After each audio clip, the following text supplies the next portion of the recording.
At the point when we recognize structures in the depths of space that shouldn't actually exist on paper, who is wrong, the universe or our theories?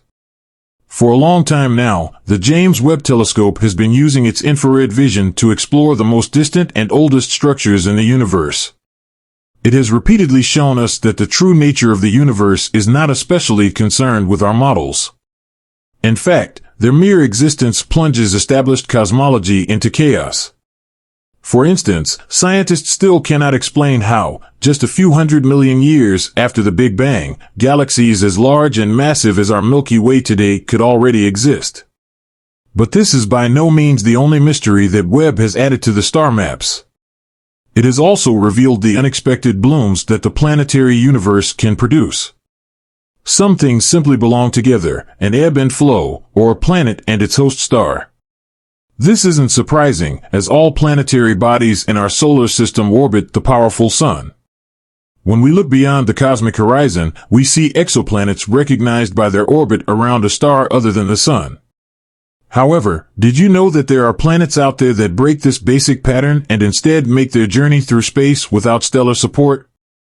These rogue stars are known as rogue planets. These are celestial bodies that were either ejected from their original system after their formation or were never gravitationally bound to a star in the first place. The latter are also known in expert circles as sub-brown dwarfs. Unlike planets that form in a protoplanetary disk, these form similarly to stars or brown dwarfs through the compression of a stellar gas cloud. Naturally, such planetary loners are hard to detect in the vast fields of space. After all, they don't shine visible light and barely reflect starlight. However, with the help of infrared telescopes, it's possible to detect rogue planets based on their heat emissions. Previous observations in our cosmic neighborhood have shown us that rogue planets are far from rare. In fact, they are abundant in our galaxy. Specifically, astronomers now estimate that there are twice as many rogue planets as stars in the Milky Way. This means that if our galaxy hosts an estimated 100 to 300 billion stars, it also has around 400 billion free-floating planets. And, as we now know, there is one region that is home to an especially large number of rogue planets, the Orion Nebula. What has Webb found in the Orion Nebula? In cosmic terms, the Orion Nebula is practically on our doorstep, just 1,350 light-years away.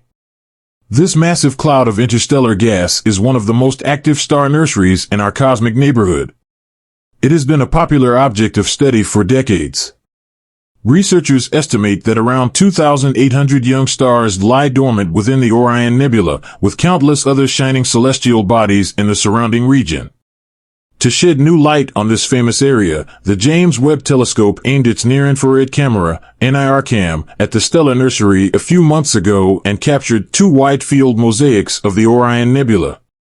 These mosaics consist of over 3,000 individual images and revealed something that doesn't fit into the typical galactic picture at all: 40 free-floating planets in a single stream, without a host star.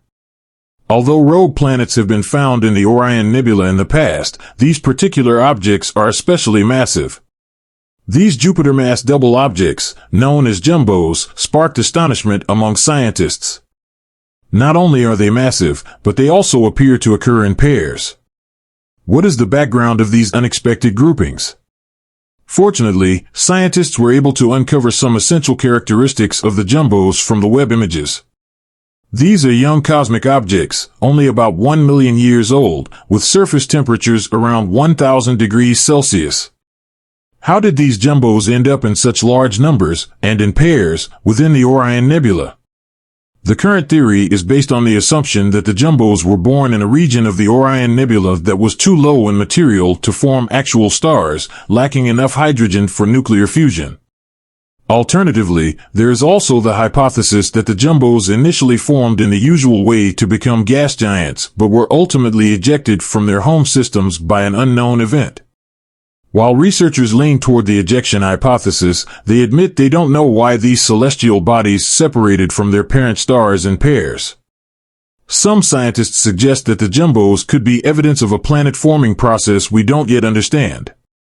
The finding that Webb has detected a series of objects that challenge our current models of planetary formation suggests that our theories may be far from complete. In other words, the structures in the Orion Nebula could point to a fundamental component of cosmic evolution that is entirely unknown to us. Perhaps this part of the nebula is a kind of planetary nursery, where hydrogen density is distributed in such a way that it can never produce an actual star but consistently forms pairs of gas planet-like objects bound to each other by gravity. This would indicate a pattern, not an isolated incident, and while it seems plausible, it still awaits official confirmation. What has now been officially confirmed, however, is that the James Webb Telescope has identified several objects that have left scientists scratching their heads.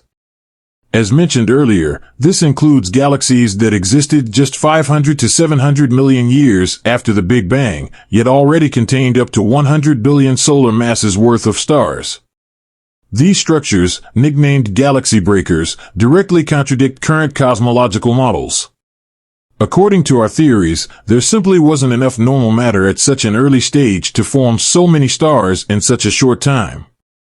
Another mystery is a massive black hole that the James Webb Telescope detected in a similarly early galaxy, present just 770 million years after the Big Bang.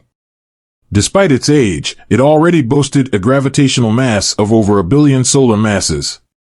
Researchers have analyzed possible feeding mechanisms that could allow the black hole to grow so large, but the object's background seems surprisingly ordinary.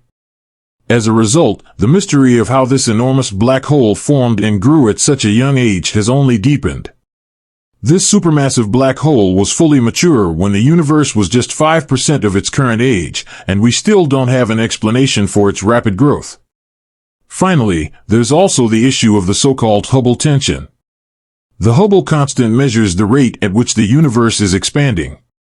However, previous research revealed a puzzling discrepancy. Calculating the Hubble constant based on cosmic background radiation gives a value of around 67 kilometers per second per megaparsec, but measurements based on red giants, supernovae, or certain types of stars like Cepheids yield a higher value, around 73 kilometers per second per megaparsec.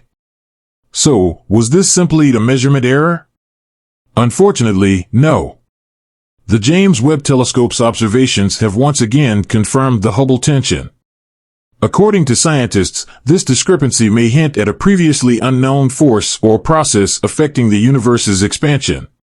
This could be an unusual form of dark energy or dark matter, or perhaps it reveals something about gravity's true nature that we don't yet understand.